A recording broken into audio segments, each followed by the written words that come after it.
Highnesses, Excellencies and Dignitaries, members of the ABLF network and all of our wonderful guests here today.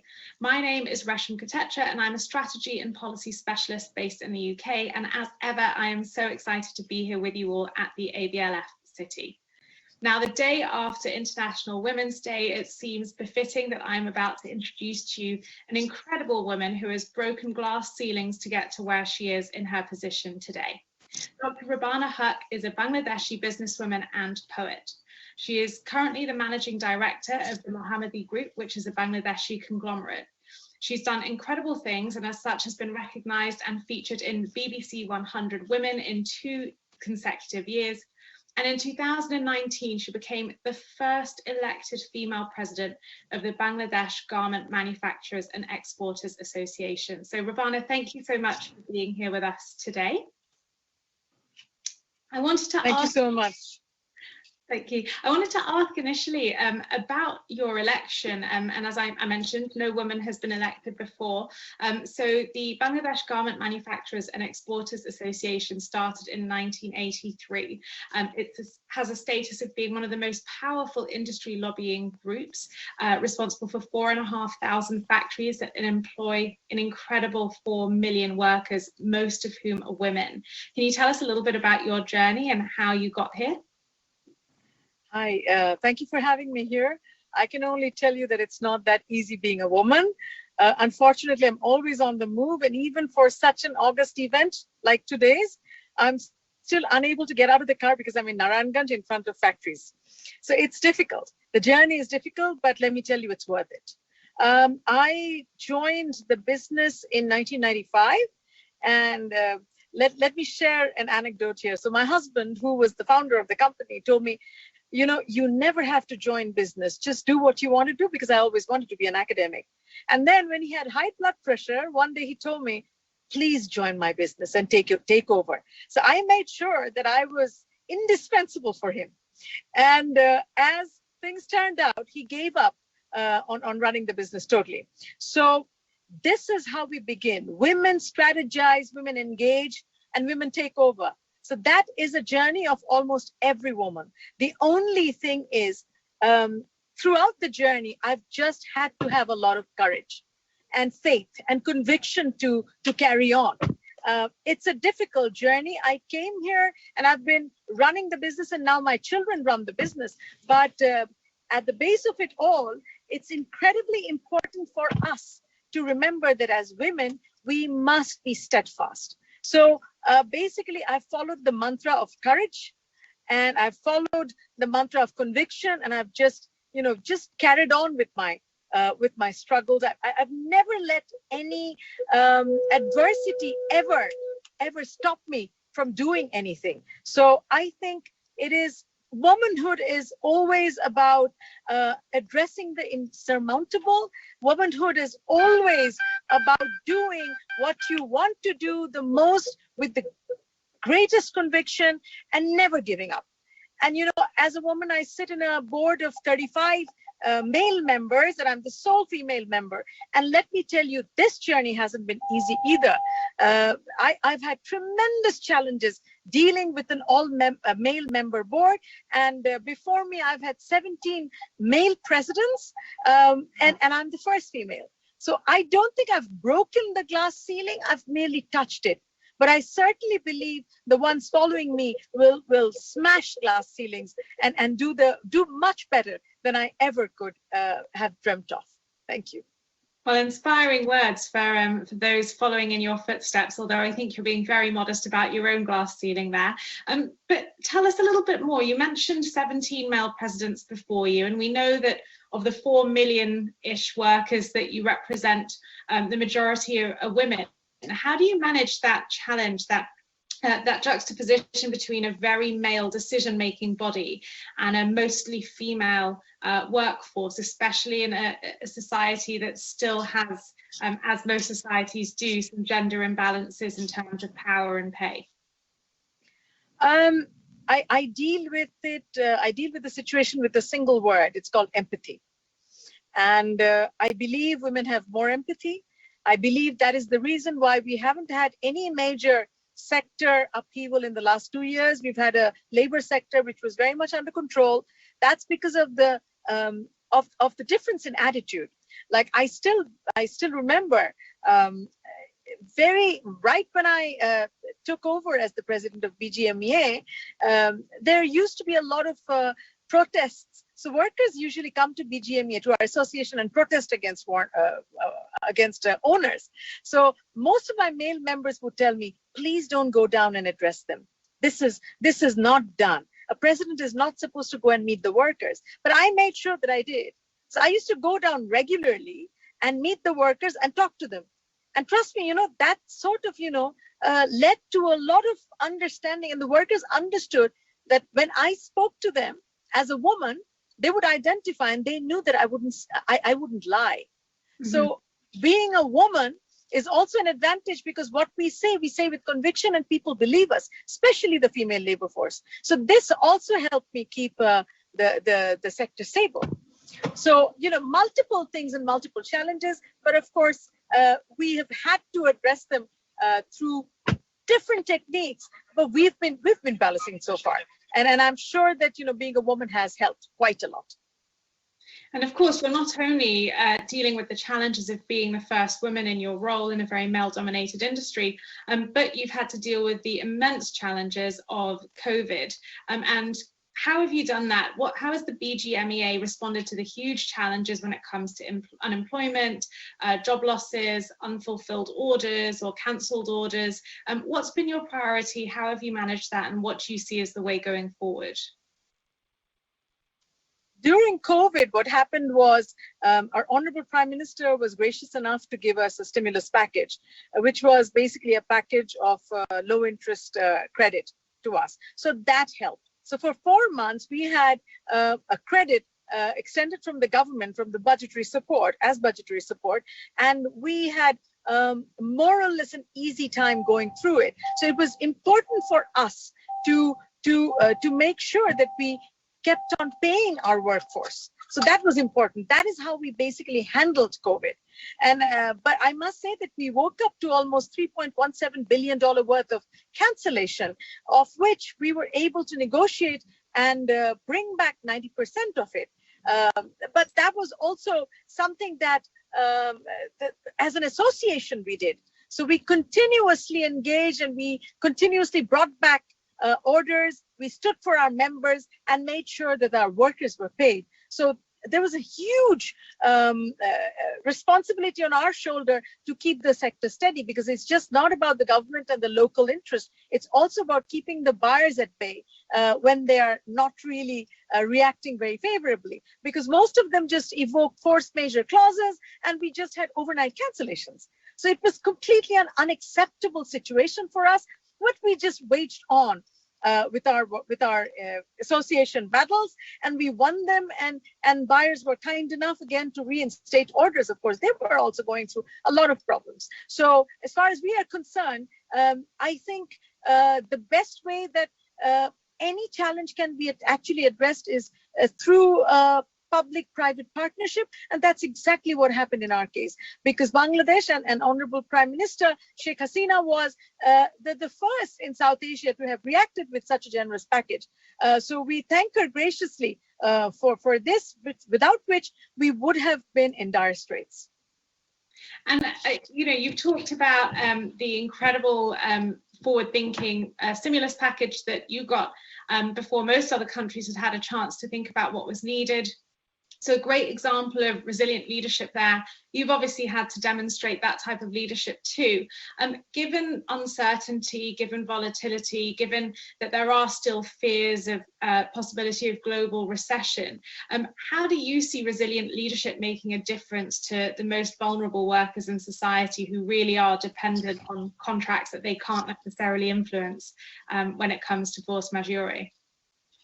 Well, you see, we don't have a unified contract for the buyers, and the buyers always want us to be flexible.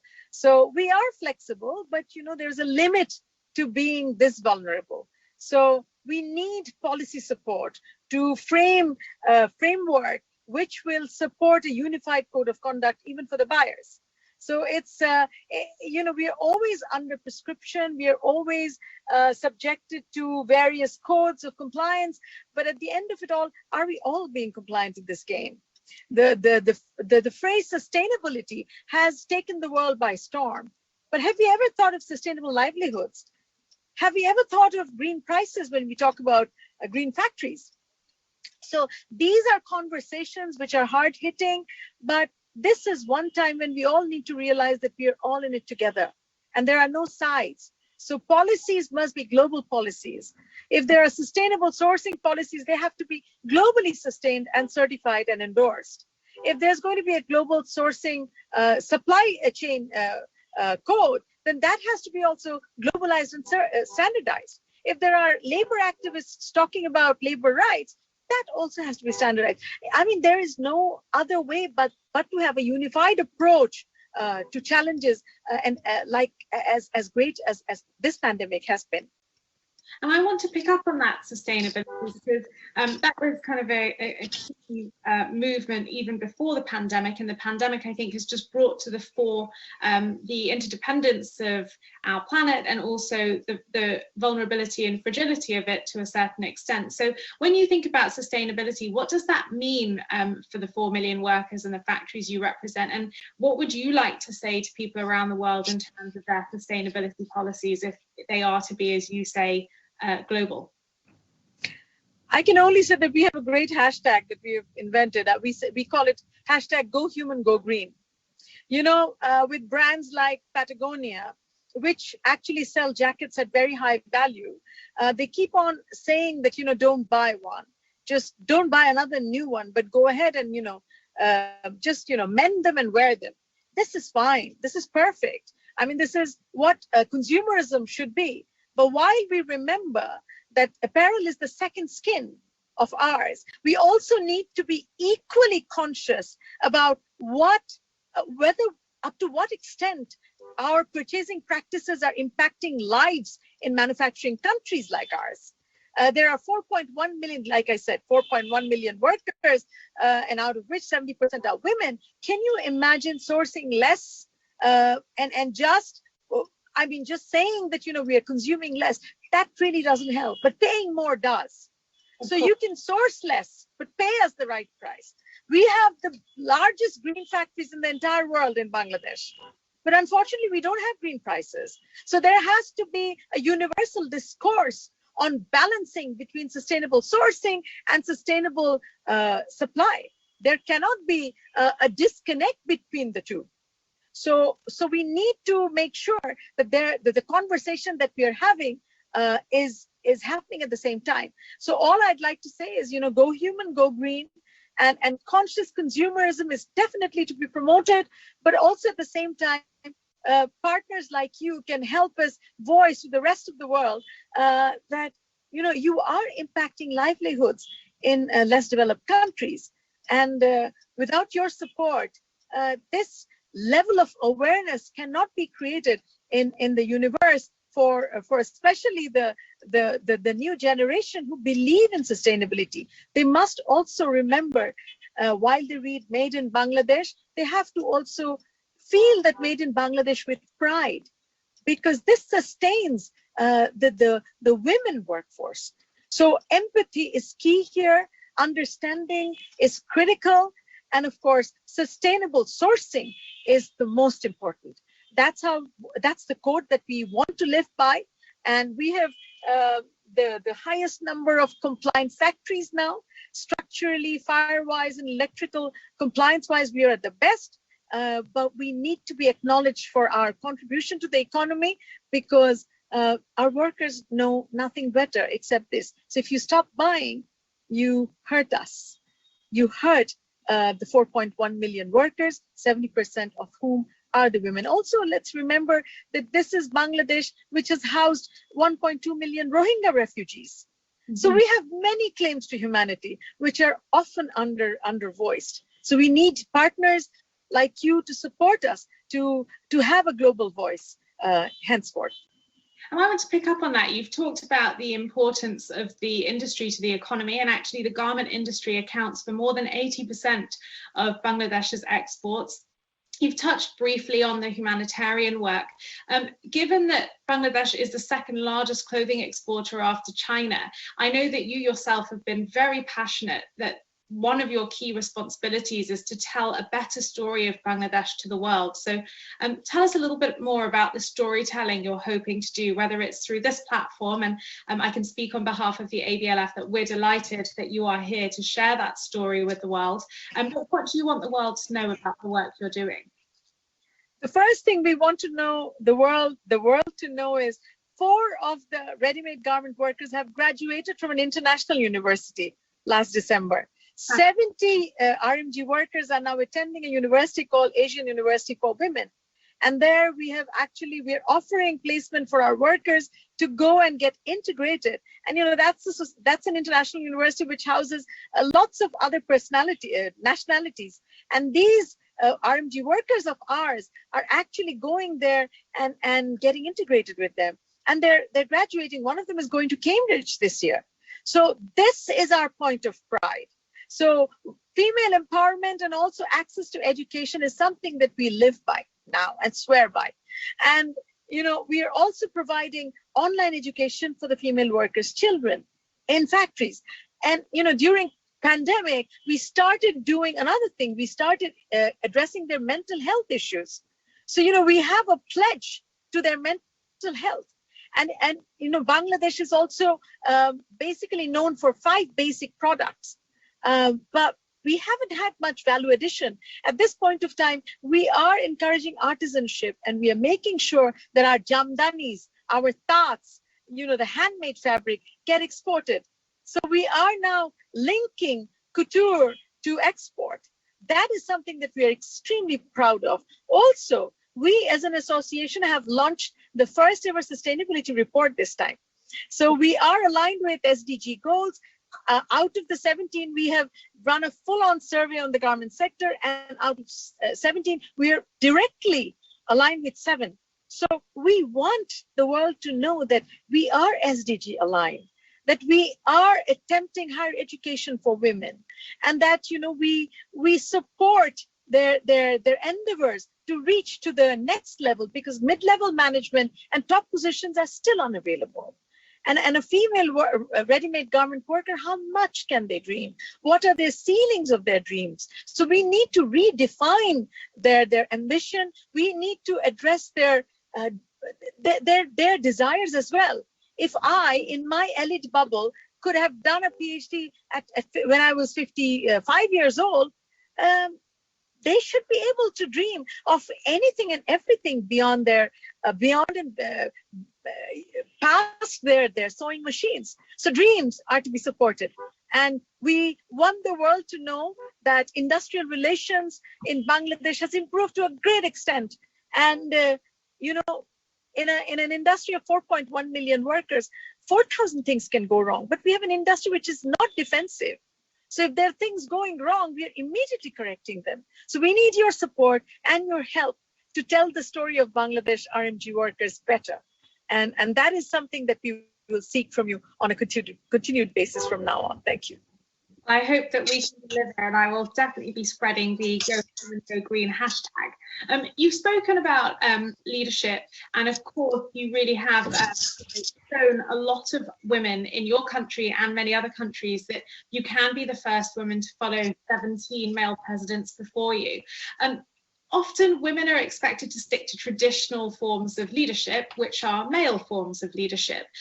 What's your take on that? And do you find that you differ or have found a new path? Of course, you've talked about empathy, but are there any other ways in which you see your leadership as differing to the more traditional male approach? I think female leadership is very, very different. Apart from empathy, we are more strategic as well. I mean, we don't need to wage wars. We just need to be strategic. I think we have more emotional intelligence. I think we are more intuitive, and I think we are very strategic. And I tell every young woman that I meet that please use strategy. Do not raise your voice. Use strategy, and that'll get you through. And that always does. So I think we deal with situations with more empathy, with more intuition, and with more strategy. I think that brings us success. And of course, more tolerance. I think we are way more tolerant than men. And I think we are way more creative than men too. And I duly apologize to all my male colleagues who are listening in, but hey, you know, we are the best. Well, and I think that's as a feminist and a day after International Women's Day, what a brilliant message to send to all the women leaders out there. And speaking of leadership, how do you think leaders can walk the tightrope between sustaining in the current scenario, is so hard to do, and preparing for a more secure and consolidated crisis-proof future? Well, you see, most of us, a genuine mistake that we all make is we often fight fires on a daily basis, and we don't look beyond today. So having a vision is what makes anybody a leader. Not that I'm claiming my fame to leadership, but it's just that, you know, we need to also steady ourselves and not always just think about what's happening today. So currently, Bangladesh ready-made garment sector is going to be facing a lot of challenges, including LDC graduation. While it brings us good news, it also poses a lot of challenges to us. We need to think through what's going to happen to us in about a few years. So while we are currently handling COVID, we are still working with LDC challenges. We are still working with a lot of policy briefs. And I think it's routine work. Basically, we need to compartmentalize our brain. So, these should be absolutely leak-proof. There cannot be any leaks. So we, as female entrepreneurs, as female leaders, we need to have separate compartments, and we need to make sure that they're impermeable. And we need to switch on and off, without which we will never be able to make it. So we need focus. Focus is something which will help us form policies for tomorrow and also battle the everyday challenges. And you touched on the policy briefs that you're looking at for the future. Can you expand a little? Tell us what you mean, what's particularly pertinent to you. For the future? Mm-hmm. For our industry? Yeah. For our industry, the biggest challenge that we're going to face is, of course, the employment guarantee fund scheme, because we realized that we were so vulnerable. Bangladesh pays $423 million per month to the workers. So we need to be sure that we have that fund available for at least 2 or 3 months, which is huge. That's one. Number two is, you know, we will have product diversification challenge coming up. We cannot be Bangladesh. The country concept of Bangladesh does not support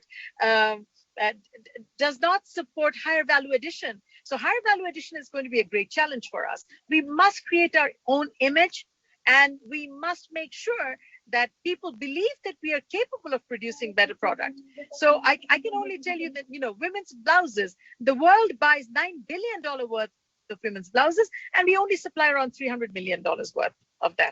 So these are gaps that we need to overcome. Also, the export sector is totally dependent on RMG, ready-made garments. We need to diversify into other products, including sustainability. So recycling is a business in which we lose out almost $4 billion worth of business annually. So we cannot let go of opportunities like that. And we must, you know, sustainably continue our path. And make sure that we address sector diversification challenges, product upgradation challenges, and of course, employment sustainability as well. And you've spoken about the value of the public partnership.